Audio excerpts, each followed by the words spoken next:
Chapter 10. Black dress, stained cheeks, and a red rose to place inside her sister's casket. It was the new year, supposedly time for a new start. An unmarked calendar. Cece had fought the good fight, but it was all too much. The doctor had specified that with the beating Cece took and the drugs injected into her system, it was all more than her body could handle. Teresa had directed the police to the man who had killed her sister, and she vowed to have him put away for murder. No matter what, though, nothing would bring her sister back. Teresa prayed again for about the 10th time that morning. With the free connection line being just about worn out, she hoped that God would hear her pleas for her sister to be allowed to enter heaven's gates. She wasn't certain whether God would respond to her or not, but she knew she wasn't going to give up on her sister, even in death. The rain came down as Teresa watched her sister being lowered into the ground. She wished she were in there with her. Her grandfather draped an arm around her shoulders and whispered, "It's just you and me, kiddo, and we gotta have each other's backs now." Teresa gave her grandfather a faint smile and rested her head on his shoulder.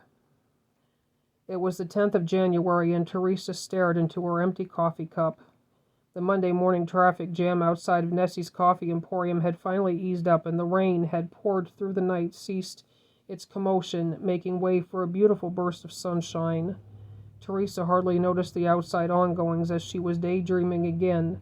The past year had brought her a ton of heartache, and this newest year wasn't looking to be any better. "Is my coffee still good?" Nessie asked.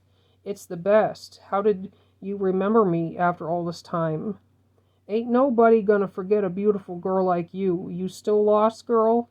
Because you look lost, like the first day I saw ya. I thought that preacher man was going to save you from whatever it was you needed saving from. He has helped me out a lot, but sometimes things happen that we can't control. Those are the things that I am struggling with right now, and would you believe it? Your coffee helps me to relax and think clearly. You know, after the first time you was here, I tried my own coffee for the first time, and it isn't so bad after all. I can see why I have the customers coming in here all the time. Thanks for inspiring me to try something different. You would be surprised by how many people own their own business but have never tasted their own food or tried their own coffee. I would imagine it's a shocking number." "That it is, and you know what? You are in need of some more coffee. Now don't you be pulling out that wallet, girlfriend. This one is on the house." Nessie walked away snickering. Teresa watched the door of the coffee shop, hoping that Randall would stroll in. She hadn't spoken to him in a few weeks, and she missed his company. She also found herself missing God's calls, as he hadn't called her since early December. After finishing her second cup of coffee, Teresa was getting ready to leave when her old friend Sammy walked in. "Teresa, how are you? I heard about your sister's passing. I am so sorry for your loss." The two hugged. "It's been rough. Cece was too damn young to pass on like that. And the way she died, oh, I'm so sorry. I shouldn't have said anything." "It's okay. She definitely didn't deserve to die like that." "I have been praying for your family. I'm actually glad we met like this. I wanted to thank you for telling me about making God more than a stranger. I have been talking to Pastor Jones, and he is helping me to get better connected with God. My life has changed so much, and I feel better than I have in years." "That's great. Maybe some Sunday we can attend church together."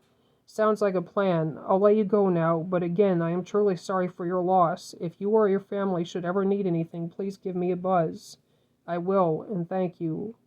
Leaving the coffee shop, Teresa headed to the church. She not only wanted to see how Randall was, but she also wanted to sit in her spot and pray. It was such a beautiful day for a cool January, so Teresa parked a few blocks away and walked. The smell of cold and yet refreshing life hit her hard. She knew her sister would never get a chance to enjoy the little things again. She also wondered if she ever truly had. When she approached the church, Randall was in a hurry to go to his vehicle. "Hey, Randall, what's wrong?" Teresa yelled. She took off on a run to meet Randall at his car. "I have a family emergency. If I give you the keys, will you lock up for me when you leave?" "Yes, I will. I will be praying for your family." "Thank you. Randall drove off in a rush, and Teresa watched on in wonder and concern.